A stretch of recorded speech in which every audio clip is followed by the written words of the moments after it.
ETF index mutual funds నేర్చుకుని stock మార్కెట్లో రాణించాలనుకుంటున్నారా? వెంటనే ఈ నెంబర్కి కాల్ చేయండి. హాయ్ హలో నమస్తే, welcome back to Suman TV. ఈరోజు నేను మీకు ఒక స్పెషల్ గెస్ట్తో వచ్చాను. టాపిక్ ఏంటంటే, రీసెంట్గా చూసుకుంటే కుటుంబ కలహాలు, ఆర్థిక ఇబ్బందులు, మరి ఏవైనా సరే సూసైడ్స్ అనేవి జరుగుతున్నాయి. అందులో ముఖ్యంగా చూసుకుంటే పిల్లల్ని చంపేస్తున్నారు. కన్న బిడ్డల్ని చంపే అంత హక్కు తల్లిదండ్రులకి ఎవరిచ్చారు? అంటే మేము కన్నాం కాబట్టి మేము చంపే హక్కు మాకు ఉంది అంటే ఎవరు ఒప్పుకోరు. రీసెంట్గా చూసుకుంటే మరి హ్యాంగ్ చేసి చంపేశారు, బకెట్లో ముంచి చంపడం జరిగింది. మరి నిన్న చూసుకుంటే అమీన్పూర్లో పప్పులో విషం కలిపేసి 3 పిల్లల్ని తల్లి అతి దారుణంగా సూసైడ్కి అటెంప్ట్ చేయించింది. మరి తల్లి బతికింది ఈరోజు. మరి ఆ బాధ వర్ణనాతీతం కదా. మరి ఈ వీడియో నేను పర్టికులర్గా ఈ గెస్ట్తో చేయాలనుకుంటున్నాను. సో మనతో పాటు ఉన్నారు ట్రాన్స్ ఉమెన్ సంజన భవానీ. భవానీతో మాట్లాడదాం. నమస్తే భవానీ. నమస్కారం మేడం. ఎలా ఉన్నావు? I'm so fine. మీరు? గుడ్. సంజన, నీతో ఈ వీడియో ఎందుకు చేయాలనుకున్నా అంటే, గతంలో మనం వీడియో చేసినప్పుడు నువ్వు ఒక మాట అన్నావు నాతో, నాకు బాగా గుర్తుంది. మేడం, మాకు అన్ని టాలెంట్స్ ఉన్నాయి, మేము అందరితో సమానంగా ఉంటాము, పరిగెడతాం, సమానంగా పోరాడతాము, కానీ మా దగ్గర ఒకటే లేదు, పిల్లల్ని కనలేం మేము అని చెప్పావు. సో మరి ఈరోజు కడుపున పుట్టిన పిల్లల్ని అతి దారుణంగా చంపేస్తున్నారు. ఎంత బాధ అంటే వాళ్ళకి ఏం తెలియదు. అంటే మా తల్లిదండ్రులే మమ్మల్ని చంపుతున్నారు అనే విషయం కూడా వాళ్ళకి తెలియదు, మమ్మల్ని హర్ట్ చేస్తున్నారు అనే విషయం కూడా తెలియదు. ఎవరైనా మన పిల్లల్ని కొడితే అసలు మనం ఊరుకుంటామా? లేదు. అమ్మో, నా కొడుకుని కొడతావా, నా కూతురుని కొడతావా అని ఎంత యుద్ధానికి వెళ్ళిపోతాం కదా. మరి అలాంటిది కడుపున పుట్టిన పిల్లల్ని ఎలా చంపుతున్నారు చూసుకుంటే ఎంత దారుణంగా అంటే, ఆ బాధ వాళ్ళకి తెలిసేటట్టుగా చంపుతున్నారు. అంటే ఒక్కసారి దీని గురించి మరి నువ్వేం మాట్లాడతావు అసలు? నేనేం మాట్లాడాలనుకుంటున్నాను అంటే మేడం, దీని గురించి చాలా సీరియస్గా తీసుకోవాల్సిన మాట. ఎంతోమంది సొసైటీలో పిల్లలు లేని వాళ్ళు చాలా మంది ఉన్నారు. అది wife and husbands 3 years 5 years 10 years పిల్లలు లేని వాళ్ళు కూడా బాధపడే వాళ్ళు ఉన్నారు.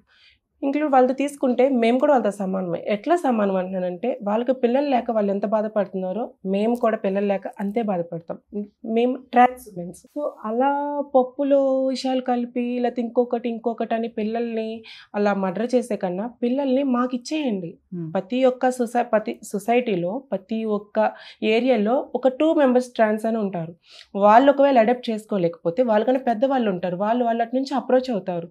మీరు పిల్లల్ని ఇలా ఈ విధంగా మర్డర్ చేసి మీ కడుపున కన్న బిడ్డల్ని మీరు మమకారం లేకుండా, ప్రేమ లేకుండా చంపేసి మీరు కడుపు కాల్చుకోకండి. ట్రాన్స్ ఉమెన్స్కి పిల్లలంటే చాలా ఇష్టం. ఎందుకంటే ప్రతి ఒక్కళ్ళు ట్రాన్స్ ముందే ఉన్నారు, ముందంచునే ఉన్నారు. చెప్పాలంటే జెంట్స్ కన్నా లేడీస్ కన్నా ట్రాన్స్ ఉమెన్స్ పై స్థాయిలో ఉన్నారు ఇప్పుడు. సీరియస్లీ మ్యామ్, నేనే ఒక ఆదర్శం. ఎందుకంటే ట్రాన్స్ ఉమెన్స్ అందరిలో కన్నా నేను ఒక అమ్మవారి గెటప్ వేసుకుంటా, నేను ఒక మంచి స్థాయిలో ఉన్నాను, నేను ఇండివిజువల్గా కష్టపడుతున్నాను. అలాగే చాలామంది ట్రాన్స్జెండర్స్ ఉన్నారు. సో మీరు వాళ్ళని ఆదర్శంగా తీసుకోండి. ట్రాన్స్జెండర్స్ అంటే బ్లెస్ చేయటము, ట్రాన్స్జెండర్స్ అంటే ఇంకొకటి అని కాదు. పిల్లలు కూడా అడాప్ట్ తీసుకుంటారండి. చాలామంది అడాప్ట్ తీసుకున్నారు. మన సికింద్రాబాద్లో ట్రాన్స్జెండర్స్ కూడా పిల్లల్ని అడాప్ట్ తీసుకొని పెంచుకుంటున్నారు. ఇలా పిల్లలకి విషయాలు పెట్టి ఇలా చంపేసి ఇలా చేసే కన్నా ట్రాన్స్జెండర్కి ఇస్తే వాళ్ళనేది పిల్లల్ని తీసుకొని పెంచుకుంటారు, మీకన్నా బాగా చూసుకుంటారు. మీ దగ్గరనే కాకుండా చాలా బయట చూసుకుంటే అనాథ శరణాలయాలు ఉన్నాయి, అక్కడ కూడా అప్పచెప్పొచ్చు, లేకపోతే వదిలేయచ్చు, పిల్లల్ని రోడ్డు మీద వదిలేయచ్చు. కానీ మరి ఇలా చంపడం అనేది, మీరు ఇలాంటి విషయాలు వచ్చినప్పుడు మీకు ఏమనిపిస్తుంది వెంటనే అసలు తెలిసినప్పుడు? వెళ్ళాలనిపిస్తుంది, ఆ స్పాట్లోకి వెళ్ళాలి, అక్కడ ఏం జరిగిందో తెలుసుకోవాలి, ముందుగా ఉండి ఒక ఫైటర్గా నిలబడాలనిపిస్తుంది. బట్ మనకి సొసైటీ సహకరించదు. నేను ఒక ఫైటర్గా వెళ్ళినా, ఒక హెల్పర్గా వెళ్ళినా ఏమో ట్రాన్స్ అంటే ఏంటో ఇంకా అదొక విచిత్రంగా చూస్తారు.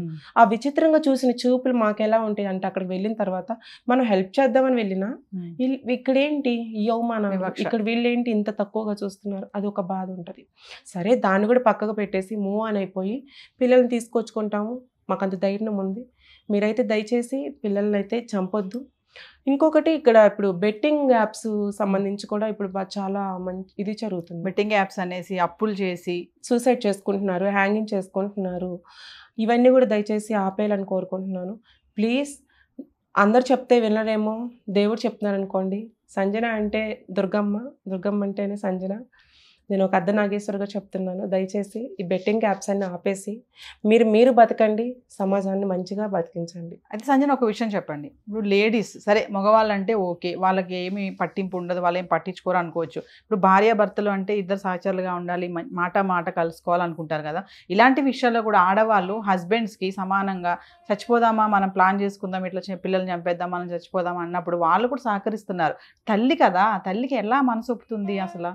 మేడం, అందరూ ప్రతి ఒక్కళ్ళు సమాజంలో ఎవరైనా బిడ్డల తర్వాతే అంటారు. That is wrong. ఒక వైఫ్కి హస్బెండ్ తర్వాతే పిల్లలైనా కూడా. కరెక్ట్.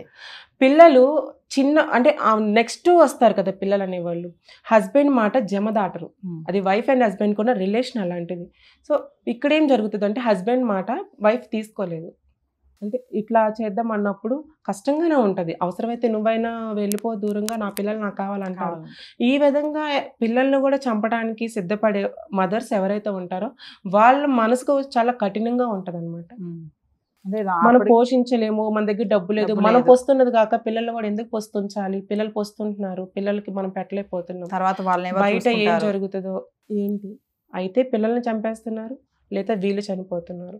ప్లీజ్ దయచేసి ఇలాంటివన్నీ ఆపేసి, బెట్టింగ్ యాప్స్ ఆపేసి పిల్లల్ని అయితే దయచేసి చంపొద్దు అని నా నుంచి కోరికండి. సో ఫైనల్గా సంజన, ఇలాంటి తల్లిదండ్రులకి అంటే అప్పుల్లో కూరుకుపోయి తెలిసి తెలియక నువ్వు అన్నట్టుగా యాప్స్లో కానీ హంగామాగా ఉండాలి, ప్రెస్టేజ్గా బ్రతకాలని చెప్పేసి మధ్యతరగతి వాళ్ళు ఎక్కువగా చూసుకుంటే వీళ్ళే ఉంటారు అందులో. సో వీళ్ళు పడే ఇబ్బందులు పిల్లల వరకు తీసుకెళ్ళి పిల్లల్ని కూడా చంపడం జరుగుతుంది. కాబట్టి అలాంటి తల్లిదండ్రులకి ఒక ట్రాన్స్ ఉమెన్గా మీరేమైనా చెప్తారా? సో మేడం, ఈ పిల్లలు అనేది మేము కనే ఛాన్స్ మాకు లేదు కాబట్టి దయచేసి పిల్లల్ని అట్లా చేయకుండా మాకన్నా ఇవ్వండి. లేకపోతే బయట ఎన్నో అనాథ శరణాలు ఉన్నాయి, ఎన్నో మదర్ ట్రస్ట్లు ఉన్నాయి, అక్కడికి వెళ్ళి పిల్లల్ని ఇవ్వండి. మాకు ఇలా మా ప్రాబ్లం ఇది, మా ఇష్టపూర్వకంగా మేము పిల్లల్ని మీకు ఇస్తున్నాము, మంచిగా చూసుకోండి, మాకు మంచిగా ఉన్నప్పుడు మేము వచ్చి మా పిల్లలు మేము తీసుకెళ్తామో లేదా చూసుకుంటూ వెళ్తాము అని చెప్పేసి అనాథ శరణాలకి ఇవ్వాలని కోరుకుంటున్నాను. ఇప్పుడు అది కూడా కాకపోతే మీకు కుదరకపోతే అమ్మ ప్రేమ కావాలంటే ట్రాన్స్ ఉమెన్స్కి ఇవ్వండి ప్లీజ్. పిల్లల గొంతులైతే కొయ్యొద్దు. రేపు వచ్చే సమాజానికి పరిచయం చేయండి. మీరు స్ట్రాంగ్ ఉండండి, మీ ప్రాబ్లం ఏంటో పెద్దలకు చెప్పండి. దయచేసి పిల్లలను అయితే అట్లా చేయకండి.